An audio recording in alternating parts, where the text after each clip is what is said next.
মাথাটা মানুষের, দেহটা সিংহের, তাও আবার যে সে মানুষের নয়, ফারাও ক্রাফের। ধুধু মরুভূমির মধ্যে বসে আছে বিশালাকার এক সিংহদেহী মানুষ, অথবা মানুষমুখ সিংহ। শতাব্দীর পর শতাব্দী জুড়ে গিজার এই সুবিশাল স্ফিংস রহস্যের ছদ্মনাম হয়েই থেকেছে।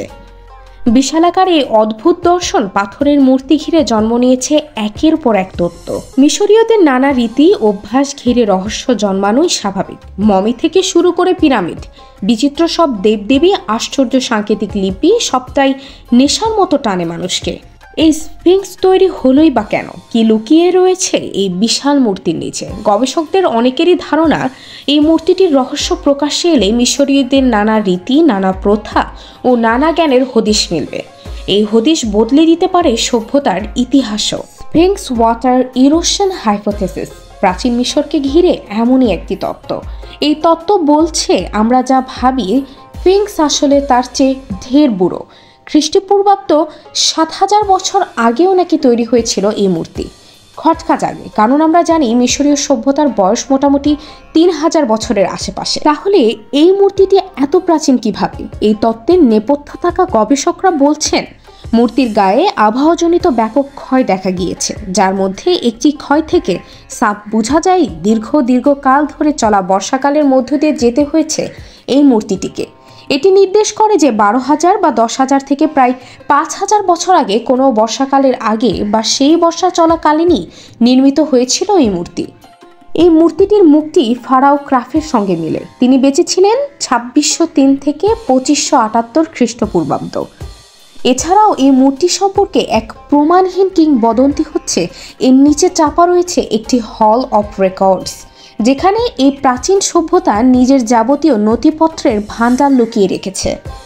প্রাচীন মিশরীয় জ্ঞানের আকার ধারণ করে রয়েছে স্ফিংসের নিচে এই গুপ্ত কুঠরি। কিন্তু প্রমাণই বা কোথায়? এই হল অফ রেকর্ডসের দাবি প্রথম করেন আমেরিকার এডগার কায়েস। তিনি নিজেকে এক মহাযাজকের পুনর্জন্ম বলেই দাবি করেন। থাকেন আটলান্টিস দ্বীপে। কায়েসের মতে হল অফ রেকর্ডসে যাওয়ার একটি প্রবেশদ্বার স্ফিংসের সামনে ডান পাঞ্জার নিচে অবস্থিত। সত্যি যদি এমনটা হয়ে থাকে, অস্তিত্বের প্রমাণ নেই কেন? স্ফিংসে প্রাকৃতিক গহ্বর, গর্ত এবং গুপ্ত দরজাও মিলেছে। স্ফিংসের মাথার শীর্ষে একটি বড় গর্তও মিলেছে। সম্ভবত মেরামতির জন্য তা ব্যবহার করা হতো, কিন্তু লাখো অনুসন্ধানের পরেও এমন কোনো গহ্বর পাওয়া যায়নি যা হল অফ রেকর্ডস হতে পারে। প্রাচীন মিশরের চাঁদের দেবতা হারমেস ট্রিসমেগিস্টস তার রহস্যময় জ্ঞানের একটি গ্রন্থাগারের কথা উল্লেখ করেছিলেন। কায়েস সেই কিংবদন্তির কথাই বলেছেন যে স্ফিংসের পাঞ্জাগুলির নিচে একটি গোলক ধাতা রয়েছে, যা রহস্যময় হল অফ রেকর্ডসের দিকে নিয়ে যায়। এই হল অফ রেকর্ডসে রসায়ন, জ্যোতির্বিদ্যা, গণিত, জাদুবিদ্যা এবং ওষুধের সমস্ত প্রয়োজনীয় জ্ঞান সংরক্ষণ করে রাখা আছে। ফারাওদের তাদের মৃত্যুর পর সঙ্গে নিয়ে যাওয়ার জন্য বিশেষ জ্ঞান দেওয়া হয়েছিল। মিশরের হায়ারোগ্লিফিক বার্তার পাঠোদ্ধার করে রাজাদের স্বর্গে যাওয়া এবং পরবর্তী পৃথিবীতে তাদের শাসনের কথা বলা আছে। তাহলে সমাধিতে জ্ঞানের গ্রন্থাগার থাকতেই হবে, এমন এক রহস্যময় জায়গা যেখানে আর অন্য কেউ কোনো দিনও প্রবেশ করতে পারবে না। সেই জ্ঞান ফারাওদের সঙ্গেই থেকে যাবে। বছর ৩০ আগে আমেরিকার গবেষকরা কায়েসের অনুমানের ভিত্তিতে স্ফিংসের থাবাতে ড্রিল করে ৭ মিটার গভীর গর্ত খোঁড়ে। স্মৃতিস্তম্ভটির ব্যাপক ক্ষতি হয়, তাতে কিন্তু যে সুড়ঙ্গের ভবিষ্যৎবাণী করা হয়েছিল তা মিলেনি। সিসমিক রিডিংয়ের ইঙ্গিত মিলে যে স্ফিংসের নিচে কক্ষ ছিল, কিন্তু সেগুলি প্রাকৃতিকভাবে গঠিত গহ্বর বলে প্রমাণিত হয়। পরে মিশরীয় কর্তৃপক্ষ স্ফিংসে আর কোনো বিস্ফোরণ বা খনন নিষিদ্ধ করে।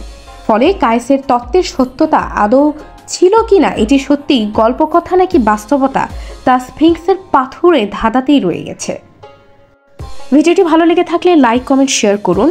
আমাদের চ্যানেলটিকে সাবস্ক্রাইব করুন, ফেসবুক পেজকে ফলো করে আমাদের সাথেই থাকুন। দেখা হবে পরবর্তীতে এরকম কোনো ভিডিও নিয়ে। ততক্ষণ পর্যন্ত ভালো থাকুন, সুস্থ থাকুন।